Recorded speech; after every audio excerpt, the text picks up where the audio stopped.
Thank you for listening to the Chronicles of Christendom, a survey of medieval literature, by me, Mom Chilo. This podcast is dedicated to bringing light to medieval stories and viewing them from a traditional Christian perspective. I hope you enjoy this episode.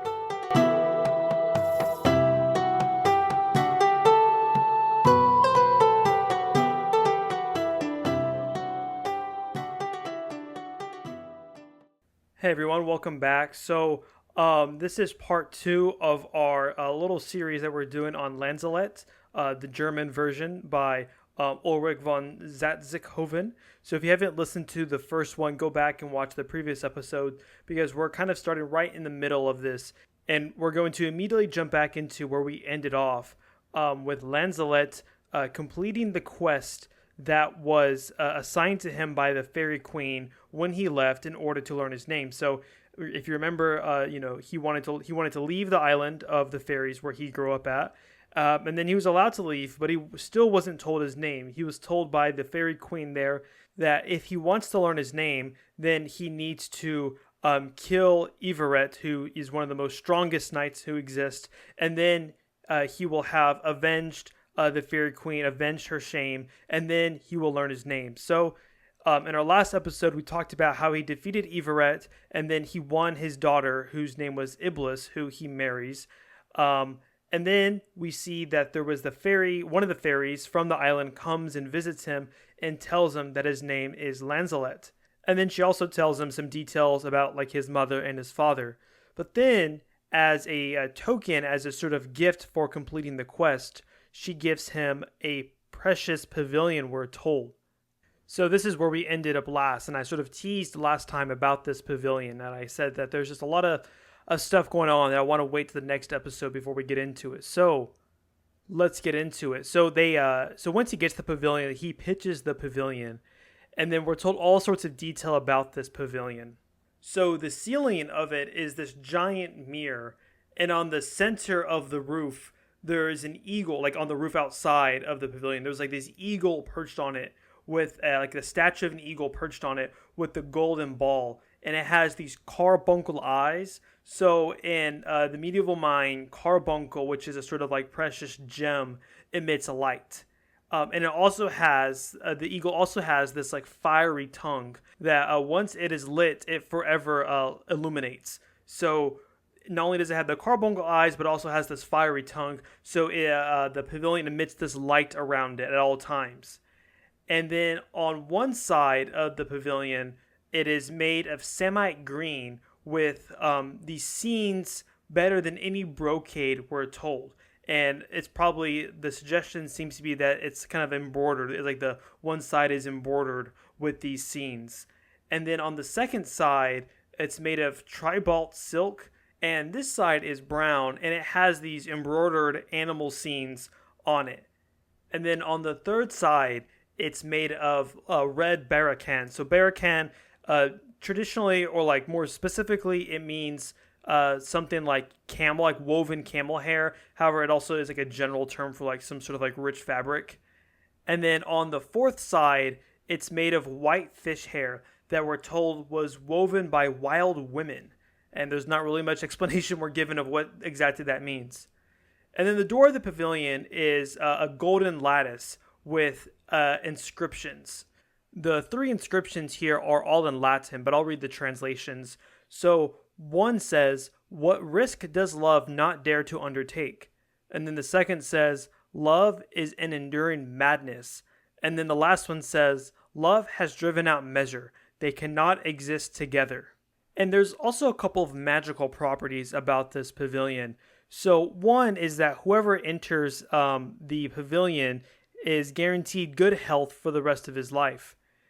The other one, or another one rather, is that the friend of whom he is most fond of would appear once he enters the pavilion. And another property is that whoever enters it is also unable to feel any sort of sadness or sorrow.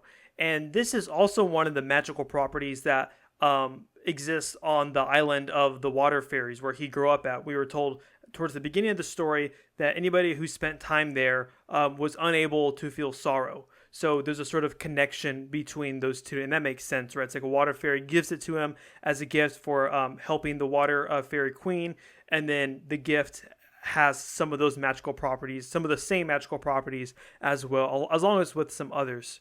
And then it's also kind of like a Mary Poppins bag, sort of, right? Where you're able to just fold it up really easily and very compactly. Even though it's this huge thing, it's able to be folded up and it weighs like next to nothing. And then there's a lot of other like physical descriptions of this pavilion as well. It goes on for like over 2 pages here on the text that I'm reading it from, and has all these rich engravings, all these wonderful colors, all this great detail put into it, and very rich detail at that. It's even called like an earthly paradise, the way it's just so beautiful. And then we see what happens when the two lovers, Iblis and Lanzelet, enter into it. So it says they went inside, be assured of that, and looked into the mirror. They were able to declare that there was no disloyalty between them, for he could see nothing but the lady's likeness, the charming Iblis. And I know that it was just the same with her, that she did not see herself, but only her companion. In truth, let me tell you that had he been over 1,000 miles away, she would still have seen naught but his image. So this pavilion kind of represents the culmination of the love between Lancelot and Iblis. So Iblis is like his final love. So he's had some other women in the past, and I've talked about kind of the various issues regarding the relationships he had with them. However, with Iblis, there's this sort of like I guess you could call it something like true love, but true love as it was understood in the medieval mind. So like when they look in the mirror, they don't see themselves, they just see the other person. And again, this is a very like Christian image of marriage that we're seeing here. And the fact that he sees her and she sees him is probably related to the one of the magical properties of this pavilion, where when you enter the pavilion, you see the friend of whom you're most fond of. The friend of whom you're most fond of appears to you. So when they look in the mirror, they see whom they're most fond of, and they're most fond of each other. Now, with these pavilions, with these richly adorned pavilions, it's also another classic trope of the other world. A good example is there's a pavilion of a fairy queen in Lanzelet, which is from a lay by Marie de France, which is very clearly tapping into like the same storytelling trope. So what I think the real significance of this pavilion is that it's like the other world is united with Lanzelet. So Lanzelet is not an otherworldly figure, even though he spent quite a bit of time there. But he is now, because he has finished the quest that the Fairy Queen has set out for him, he's able to combine the two worlds in the same way that kind of marriage combines two worlds, it combines two people. This pavilion, this otherworld pavilion, combines the other world and, I guess, the human world together in the figure of Lanzelet. So we also have to consider Lanzelet as a sort of replacement for Mabuse, the Fairy Queen's cowardly son, right? So we have to first consider Mabuse and his genetics, I guess you could say, or his lineage, that'd be more proper. So he is the son of the Fairy Queen, who is this otherworldly fairy, but then also of a man. However, there's no men on the island. Even when Lancelot is being trained by the mermen, he has to go over to where they are at and then be trained by them. Like, it's a special thing that he has to do. They're not just on the island, right? So presumably, Mabuse is also the son of a man, with his mom being the fairy. So he's this sort of mixture by lineage between the fairy world and the human world. However, it looks like this is an impure mixture, so that would make Mabuse a monster. And that probably explains why he is so cowardly. And he's also very infantile. We don't really get too much of a description of him. However, we can see that he's very infantile in the sense that he's reliant on his mother, right? He is a coward and he's unable to defend his lands. He loses the castle, the Beautiful Wood, which is called Dodone. And then the only way he's able to protect himself in the castle that he's in over in Pluris is through a kind of curse that his mother put on the castle that makes it so that anybody who comes to the castle also becomes like a coward. And even his avenging is also done through his mother, right? So we can see that he's very like infantile in that aspect. However, then we have Lancelot, who's also, as we said, he's not an otherworldly figure, like he's not a fairy. However, he is from the human world and spends quite a bit of time, his entire youth essentially, in the fairy world. And now he's able to bring those two worlds together in the proper way, we could say. Unlike Mabuse, who is just sort of this slightly or pretty monstrous figure, as an improper mixture, who's not able to do it. So as they're getting ready to leave, Lanzelet gives the water fairy who's there, like the messenger there, he gives her like a magic ring made of gold. And then as well as they send messages back to the island of the ladies. But then before she leaves, we're also told another detail that about Lancelot's lineage, and that is that he is Arthur's maternal nephew, making him cousins with Valvain. So I've said this a couple times throughout the podcast, but that relationship between the maternal uncle and nephew, so meaning it's your mom's brother, that is considered one of the most like precious and most strongest bonds you can have in the medieval world, both early and late medieval world, because since y'all are related on the female line, there's no chance of inheritance, or at least it's a lot harder to get an inheritance, at least in this case, because as we've seen, women can inherit in this world, or in this story they do, but only if there's no other like male heirs, specifically male heirs who are like your brothers, right? So if you're like an only child, or there's only women, or there's like daughters of the king, then just the eldest daughter inherits. Whereas, and sometimes what we see in the medieval world is that if there's only women, like only daughters, then like the uncle or like a nephew or somebody else will inherit. But still, we see that this trope kind of play out of the maternal uncle and nephew bond is very powerful. So after their parting, Lancelot goes out in search of Valvain, now that he's figured out that they are cousins. And then while he's out traveling with Iblis, they come across a page who tells him that King Arthur is in a lot of trouble because a certain Valerian of the Tangled Pinewood has claimed that the queen was betrothed to him before she was of marriageable age, and that therefore that is actually his rightful wife, even though she's been with Arthur for all these years, and he has challenged him to a fight over the issue. So he quickly makes it to Cardigan, where King Arthur and his court is at, and he makes it just in time for the fight. And Valvain was supposed to fight for King Arthur. But when Lancelot gets there, he's like, "Look, man, let me fight. Let me do this. Let me have this fight." But Valvain is like, no, because I said Arthur, Arthur wants me to fight and all this stuff. But then Lancelot mentions an earlier promise that Valvain had made to him, saying that he will grant him any request. And then he basically says, "Hey, remember you told me that you would grant me any request. Now my request is to take part of the fight instead of you." And then he also brings about their kinship as well. So Lancelot is allowed to fight Valerian, and he wins, and then he spares his life. And so through this, through winning against Valerian, King Arthur makes Lancelot part of the Round Table.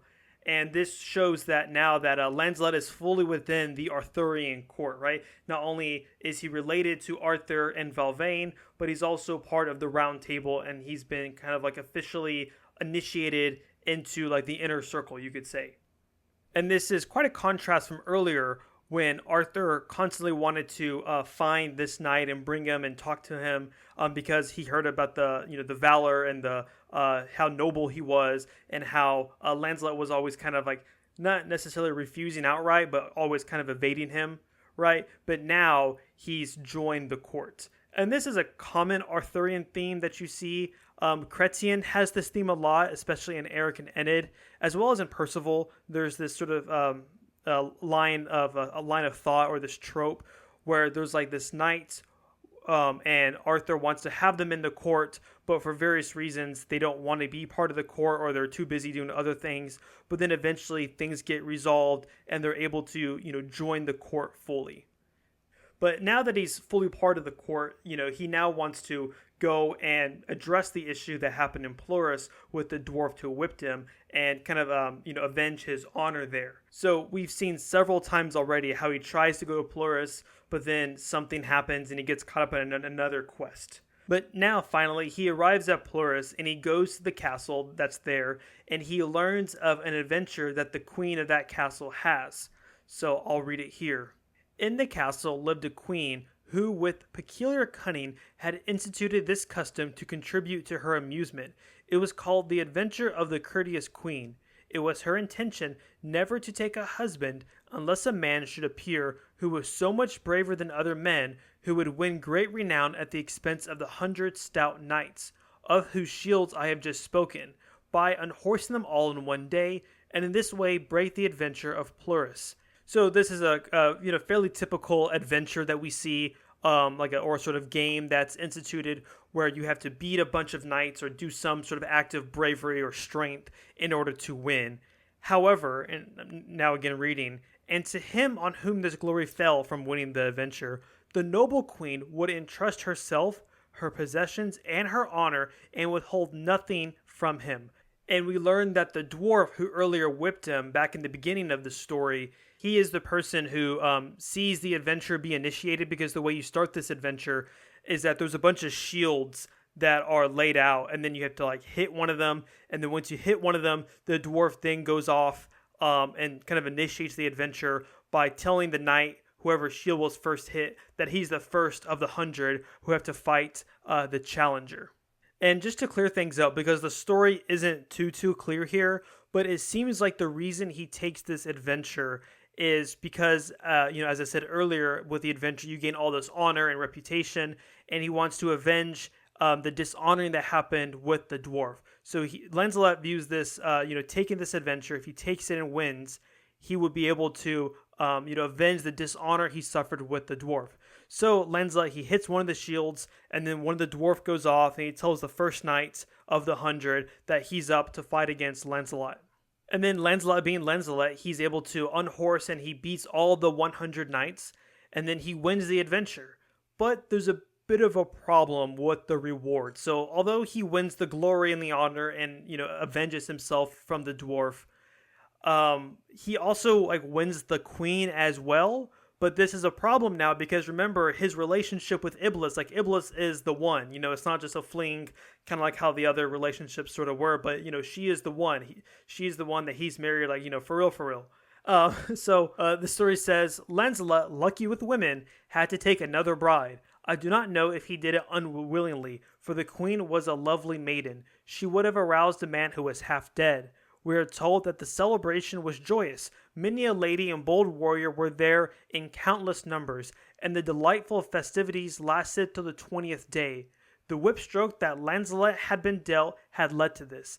So he's in quite the tragic situation, and I mean tragic in the classical Greek sense, in which you have these conflicting loyalties or these conflicting responsibilities that create the tragic situation. So in this case, it's his obligation to avenge himself, regarding the dwarf, and then it's also, how he completes the adventure, and now he's obliged, since he completed the adventure, to kind of go along with the reward, right? But he doesn't want all of the reward because he doesn't want to be with this queen because he already has his one love, Iblis. And the queen here can sense that Lancelot does not really want to be with her, so she has these 40 knights who guard him at all times to make sure that he doesn't leave or do anything like that. And meanwhile, over at the Arthurian court, Arthur and Iblis are very sad, and the whole court is sad, actually, and they're trying to find out what has happened to Lancelot. So Arthur, in order to try to find out, he has these huge celebrations, these huge parties, and then he's able to invite people over, and then he asks the people who are there if they have heard anything about Lancelot. Meanwhile, Lancelot kind of concocts a plan to leave, right? Because he can't really just leave because there's the 40 knights guarding him. So he convinces the lady to reestablish the adventure in hopes that it will give him a way to escape. Meanwhile, over at Arthur's court, while he's having one of these parties to try to, get people and learn news, there is this maiden who comes riding into his court. And we're told that she is a very beautiful maiden. And, she's very wise, courtly, virtuous, all those things. And with her, she has this mantle, like a magical mantle that's with her. So like an outer garment of sorts that you would put on over all your other clothes. Maybe something like a light jacket that you might wear. And then I'll just read from the story here. So it says, that same wise courtly maiden carried on her belt a pouch of moderate size that was most delicate and embroidered with marvelous artistry. Out of it the maiden promptly took a mantle of wondrous beauty, which suddenly grew larger before their very eyes. It became long and broad, and in truth I tell you this, all the colors appeared in it that anyone had ever seen or known. Into the strange garment was worked with the great care of a clever heart every sort of beast, bird, and sea monster. On it one could see everything that is found on the earth, or under it, or between earth and sky. Everything that bears a name, exactly as if these things were alive. Now they hovered there, now they glided there. A magical spell created this through necromancy. And there's an interesting detail that I just picked up when I was reading this. So it says that, there's all these creatures, everywhere on earth, heaven, the sky, that are on the mantle. Everything that bears a name. So this is going to be important later because we realize that, Lanzelet just learned his name not too long ago, and we'll see how this plays out. So basically this lady says to King Arthur that all the ladies at the court should try on the mantle, and that it's going to fit one of them. So it's kind of like, maybe you could think like Cinderella trying to find like the foot that fits the slipper, right? However, this is a little bit different in the sense that the mantle will grow or shrink depending on the woman who puts it on. And the way it grows or shrinks is going to reveal certain things about that woman. And her goal is to try and find the woman whom it fits perfectly. So we should be very clear that this is a form of like divination, right? And it's no accident that it says that a magical spell created the mantle through necromancy. So I'll give you an example here. So several women tried on it, kind of talks a little bit about it, but the first one who put it on was the Queen Guinevere. And it says that she incurred a measure of blame, for that same garment shrank up her above her ankles, so that it did not fit her. And then the maiden who has the mantle is given it out. She says, it is true that Guinevere is courtly and virtuous. In her conduct she has taken great care to do nothing but that which is good. Yet on account of inconstancy she has erred in thought. A good husband should watch over his wife, but with great kindness. If the queen had been less carefully protected, she would have often done things for the sake of honor she has avoided. Yet severe chaperonage and suspicious mind will make even a steadfast woman fall into evil. That is as sure as death. So even Guinevere, the queen, doesn't have like the best of conscience. She has maybe sinned in some of her thoughts, right? So several other ladies try it on. So Valvain's wife tries it on, and it says that it almost fits her perfectly, but that there is somebody else whom it fits better. And then, for instance, Kay's wife, so remember Kay, he's kind of like a slanderer, very boisterous. His wife tries it on, and it doesn't fit her very well, shall we say. And then after a bunch of ladies try it on, finally they drag Iblis, who's basically kind of sulking in her room, very sad in her room because her husband is gone. They drag her out, and then they make her try it on, and then it fits her perfectly. And then once this lady, and I should say, I think I forgot to say, she's a messenger of a fairy queen. I think the implication is that it's the fairy queen that helped raise Lanzelet. So when this messenger of the fairy queen sees that it fits Iblis, she then tells the court where Lanzelet is being held over at Pleuris.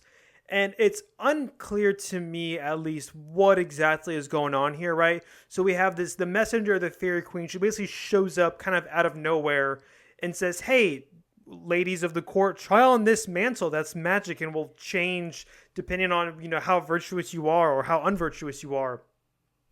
And then once it fits somebody, she says, oh, by the way, that guy you're looking for, you didn't really tell me about, but I just happen to know about, he's over there in that castle over in Pleuris. What's probably going on is that, and this is a trope that we see throughout some like Arthurian literature and stuff, is that the other world is being used as a contrast against the human world, and in this case, this otherworldly mantle is being used to show the flaws of all of these various ladies in the court.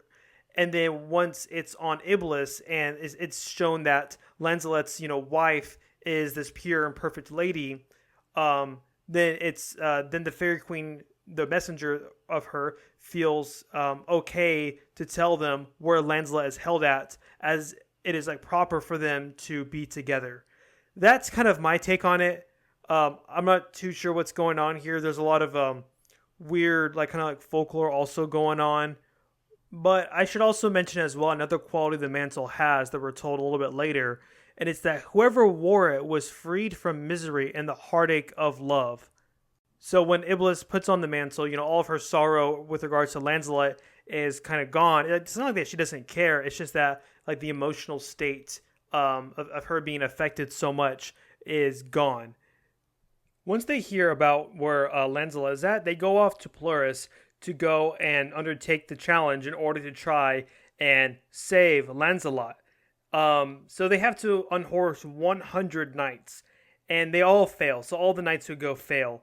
However, Volvain gets very close. He unhorses 99 knights, but the last one beats him. But then Lancelot speaks to the queen, and he says this: "My lady, I expect I shall live in sadness forever unless you grant me your gracious permission to joust here just once, for all who understand anything of the matter declare that these knights have failed only through a stroke of bad luck. I have never seen their equal. They will carry away from here great fame, which will always make me sad, unless I make at least a small effort to prevent it. It is a mockery and a crime that they have dishonored and put to scorn such worthy knights, contrary to the laws of chivalry.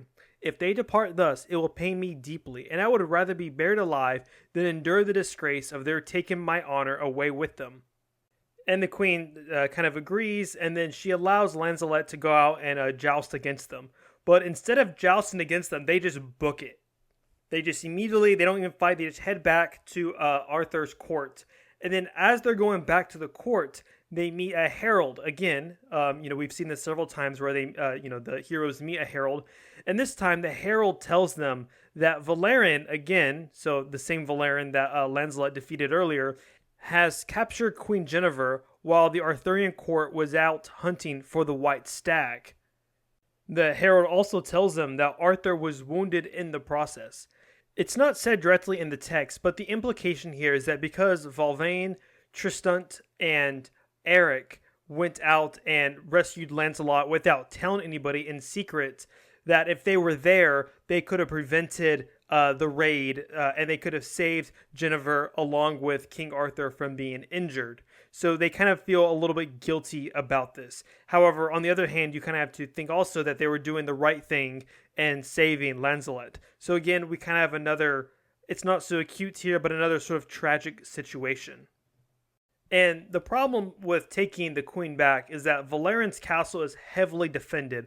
We're told that there's like a siege going on outside, but the people inside of the castle are just not even concerned. They're jousting, they're dancing, they're paying no mind to what's happening because they're so secure in their castle, and the siege really hasn't really affected the castle whatsoever. They haven't really been successful. So Arthur hosts council. So he has Tristan, Eric, Lanzelet, all of his lords of Alvain as well, and they hold a council on what they ought to do. And they all give advice, and then finally Tristan gives his 2 cents. He says, "We know well that my lady lives unharmed, and beyond that, we are all aware that she has always possessed wisdom and great good fortune on account of her virtuous conduct, with the aid of which she will preserve her honor to the end of her days." So essentially he's saying, look, the queen is safe because Valerian isn't going to, do anything to her. He promised that, he wouldn't do anything with her unless she also agreed with her, so we can be sure that she is safe. And then he says, "Therefore, I advise that my lord, the renowned king, should send for Malduk, the wizard of the misty lake. He knows much more of magic than any man in any kingdom. With him, we shall overcome the despicable Valerian and all of his criminal band. If God grants us good fortune, we shall win Valerian's castle from him with Malduk's aid. So Tristan is like, yo, let's get the wizard and, see what we can't do. But there's a little bit of an issue. Eric says, I do not believe my lord can send for this man. We have often wronged him in many ways. I took his father's life. Then Valvain slew his brother, and in addition, my lord King Arthur drove him from the land where he had dwelled with his incantations for many a day. But be that as it may, if he can be of any help to us in this matter, then we should gladly go make haste and reconcile ourselves with him as best we can, so that we may overcome this disgrace. Arthur agrees with this advice, and he sends out Caria, Tristan, and Lanzelet to go out and find Malduk to try and see what they can do and to see if he can be of any help. So Malduk, he lives in what's called the Shrieking Marsh. And more specifically, he lives in a lake within the marsh that has this invisible bridge, and you can only cross the bridge on Malduk's command. And it's called the Shrieking Marsh because sometimes we're told the water becomes so warm, I do not know why, that all the neighbors and the herds of animals flee as quickly as possible a day's journey away and more, and the marsh shrieks so horribly that all those animals die who behave so foolishly as to linger there until that hour. And a little detail is also added here that the marsh only shrieks 3 days before the summer solstice. So I'm not too sure why that detail was included. This might be a reference to something else, or maybe it's part of the story that he got. But anyways, while they're traveling in the marsh, they meet Dodines, I hope I'm saying that right, who is called the Wild Man with broad hands, and he has this magical horse that can quickly traverse the marsh. And he gives them, he guides them to the bridge where to cross the river to get to the Misty Lake. However, as I said, in order to cross the Misty Lake and get to the castle that's in the center, you have to have Malduk's permission to see the bridge. So they're just camping out on the shore of the lake, and then they encounter Malduk's daughter. Now, Malduk's daughter kind of plays dumb. She recognizes who King Arthur is because her father has told about him, but she kind of plays dumb, and then she asks them what they were doing, and then Arthur explains to them the situation. So it says, Arthur proceeded to relate to her from beginning to end all the evil that had befallen him. It was easy for him to explain this to her, for she had already heard how these things had come to pass. Then he offered her a rich reward if she would aid him in this matter. Because of this, the worthy maiden promised with a faithful heart that she would be his messenger to her father, the sorcerer. So then she goes to her father, and then she essentially has her father grant her a rash boon. So if you remember, this is a common Arthurian trope of the rash boon, saying, oh, will you give me something, or, promise me something, whatever it is, and then I'll tell you what it is. And then the person agrees, and then once they hear what that thing is, they're often sad because it's something they really didn't want to give up, or something they really didn't want to do. So she does this to her father, the sorcerer, Malduk, and then, once he promises her, she says, you have to help Arthur with the issue that he's having and, attack the castle. And then Malduk says that he'll do it, but only if in return he gets Eric and Valvain. Because remember, Eric and Valvain had earlier slighted him, and they talk about it, and then they eventually agree to it. So if you remember, Eric and Valvain are not here, they're over at the siege, right? So they kind of agree, or they make the promise without their consent. But they say, look, these are honorable knights, and they will do it. And, we have no problem in doing that because we know that they would want us to do this on their behalf. So Arthur and the knights go back to the siege, and they tell Eric and Valvain what had happened and how, they have to be, Malduk's prisoner. And they're not too upset about that. They kind of take it with a lot of grace. But meanwhile, Malduk is casting his spells. He's using his books of black magic, and he causes the entire castle to fall asleep. And then they're able to go into the castle, and they kill everyone there. And then they're able to save the lady. They're able to save Queen Jennifer. And then just for good measure, they also raise the entire castle, so they just destroy the castle. But then Eric and Valvain now have to go back to the castle, back to Malduk's castle, to fulfill the promise. And so Sir Valvain and Eric were obliged to ride off with the sorcerer with no opposition, under the safe conduct guaranteed by Arthur, towards his stronghold, where he threw them into a tower. I believe I need not tell you what torments they suffered there. Their friends also did not cease to be heavy of heart, however, glad that they were that the liege lady had returned. This is a rather bittersweet victory. So they're able to save the queen, but now Valvain and Eric are prisoners and being tortured by Malduk. So now it's Lancelot's turn to save Eric and Valvain, who had earlier saved him. So Lancelot takes 100 knights in secret to try and save them. And he also takes a certain knight named Yseult the Tall. So Yseult the Tall has been in Arthur's court for quite some time, ever since he was rather young. And as his name suggests, he is a giant. He's like very extremely tall. It's said that if the story is correct, that same man, Yseult the Tall, was a worthy knight and truly the tallest giant anyone had ever seen in the whole world.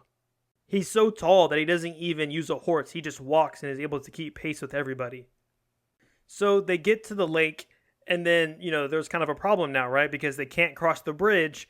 And their goal this entire time, or their plan this entire time, was just to jump in the lake and just swim. So this is what it says. It says, Then Tristan made haste, and after him all the knights, and jumped manfully into the flood. Yseult, that valiant hero, eagerly sprang into the lake, and it was helpful to them that he was so tall, for he shepherded the army so that they crossed the waters of the lake safe and sound, and without any losses. And when they reach Malduk's castle, they just kill everybody. It says, the fighting did not cease when they were freed, when Eric and Valvain were freed, for no one could forget their torment and suffering.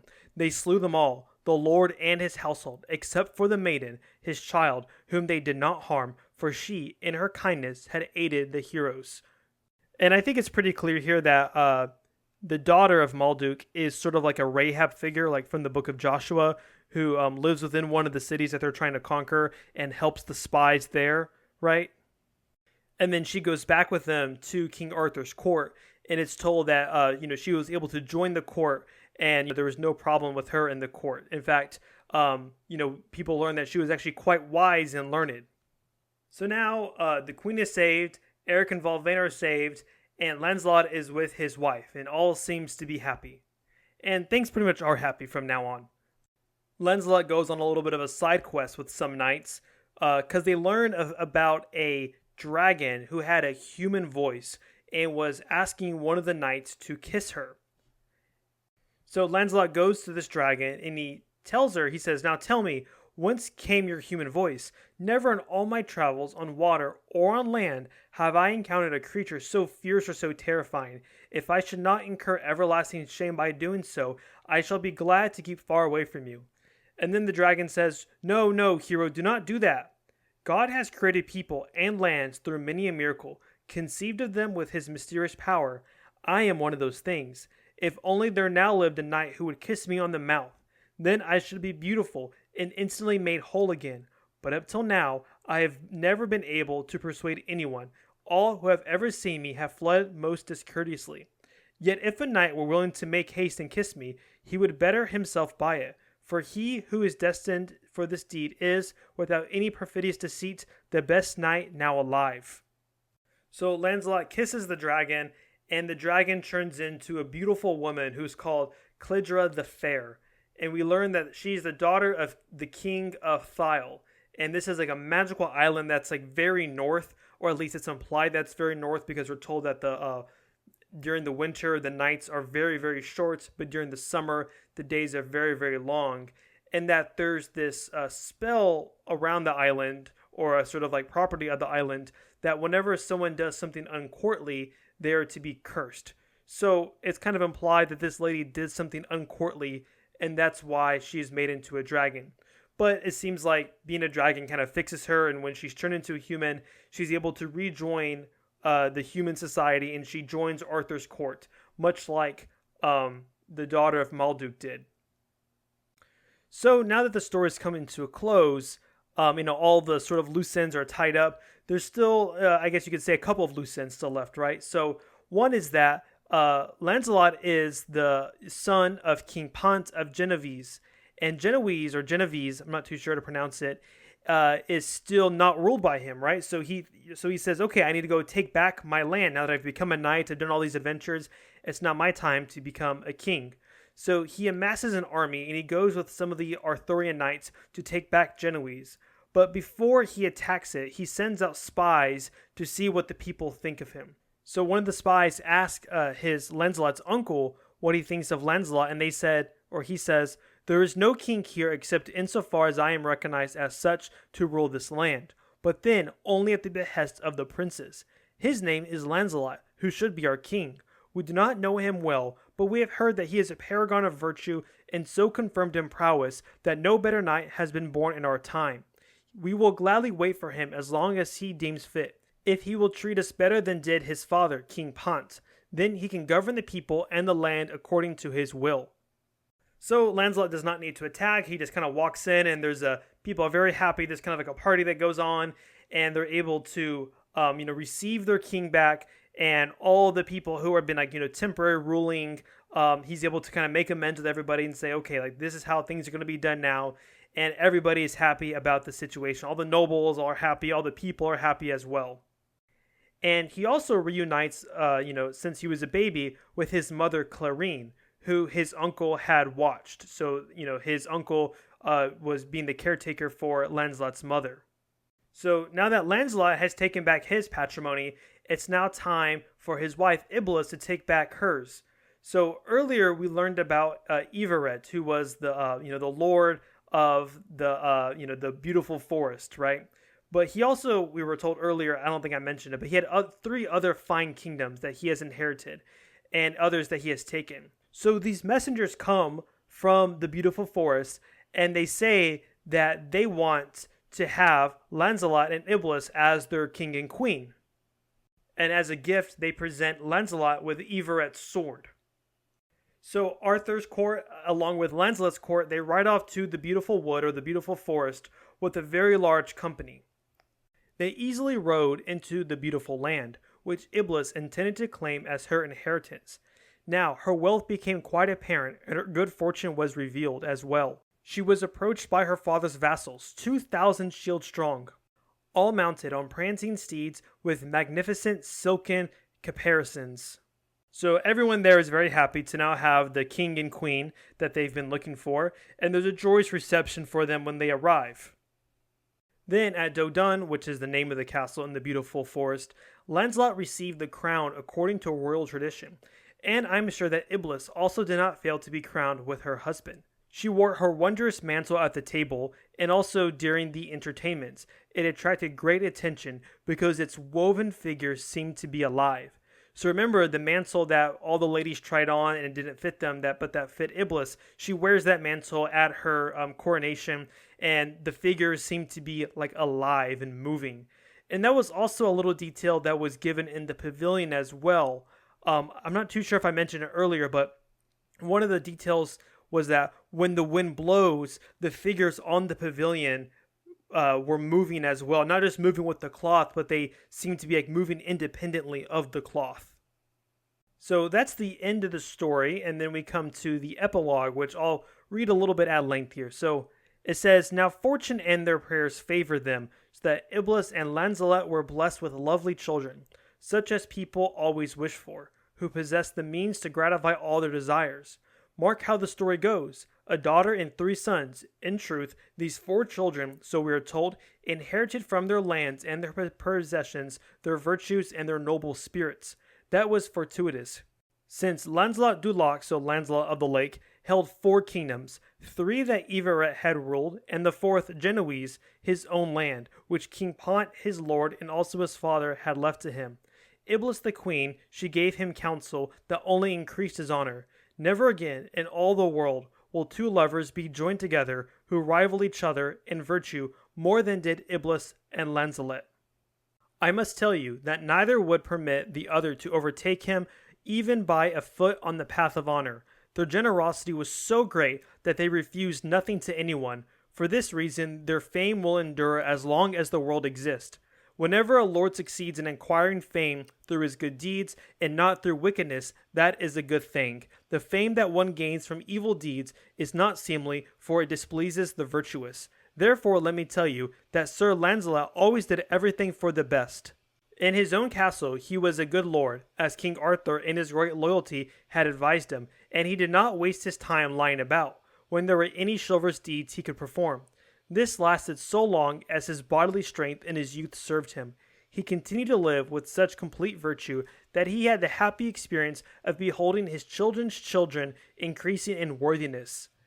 Now, what more should be told to you, other than that God was so good to them that Iblis and Lancelot grew old in great honor and died, as it is related to us, both together on the same day. Whatever else anyone might tell you about them, I have no knowledge of such matters. Who would ever relate the fullness of the wondrous things that Lancelot accomplished? From the time that he first strove for virtue, his fame grew until he died. So ends the poem. This tale, so far as I know it, is finished. May he who for whom I compose it reward me, that would redound to his honor. I wish to do a great deal more for him if I live. He will readily reward me if he feels towards me as I do towards him. All of you who hear or read this poem should entreat him to do so, that you may always enjoy good fortune and be in God's keeping. This is the prayer of Ulrich, who composed it. So that completes Lanzelet, the German Lancelot. Again, it's really different from a lot of the other later adaptations of the Lancelot story, and even different from Chrétien's earlier Lancelot story as well. I hope you enjoyed this story. Thank you so much.